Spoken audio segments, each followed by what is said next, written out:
আজ আমরা টেস্টিং করব আমাদের অ্যালকালাইন ওয়াটার কাকে বলা হয়। এখানে আমাদের অ্যাপেক্সের ওয়াটার নেওয়া হয়েছে, দু জায়গায় ডিভাইড করা আছে। আর এখানে আমরা একটা প্যাকেজ ড্রিঙ্কিং বটল কিনলাম, তার আমরা টেস্টিং করব পিএইচ ভ্যালু কত আছে এবং ওআরপি লেভেল কি আছে। ফার্স্ট এটা সিল প্যাকড বটল, এটাকে আমরা খুলছি। এখানে নিলাম, এখানে নিলাম। First pH testing. যদি জলের কালার দেখবেন হালকা গ্রিন বা ইয়েলো হয়ে গেছে এই ড্রপ দেওয়ার পরে, তবে ভাবেন লো পিএইচ ওয়াটার। আর যদি পার্পল কালার বা ব্লু কালার হয়ে যায় তবে এটা হায়ার পিএইচ, মানে 7.5 এর উপরে পিএইচ ভ্যালু হবে। ঠিক আছে, তো ফার্স্ট আমরা যেটা আমরা কিনে এনেছি জল সেটাতে দেই। সেকেন্ডারিটা আমাদের জলে দিলাম, দেখুন এটা দেখেন কত লো পিএইচ, এটা আমাদের হায়ার পিএইচ। ফার্স্ট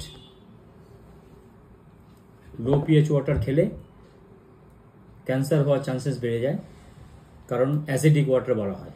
এবার আমরা টেস্টিং করব ওআরপি, জলের মধ্যে অক্সিডেশন রিডাকশন পোটেনশিয়াল লেভেলটা কি আছে সেটা টেস্টিং করব। ঠিক আছে, এই কেমিক্যালটা যখন দেব, যদি জলের কালার পিঙ্ক কালার হয়ে যায় তবে ওআরপি লেভেল মাইনাস, আর যদি কোনো কালার কম্বিনেশন চেঞ্জ না হয় তবে ভাবেন সেটা প্লাস ওআরপি। তো এটা আমরা যেটা এই বোতল কিনে নিয়ে আসছিলাম মার্কেট থেকে, তো এইটা দিচ্ছি, দেখুন কোনো কালার চেঞ্জেস নেই। আমাদেরটা দিলাম, দেখুন পিঙ্ক কালার হয়ে গেল, তো এটা ওআরপি মাইনাস। আজকের দিনে এই লো গ্রেডের প্লাস্টিক ব্যবহার করা হয়,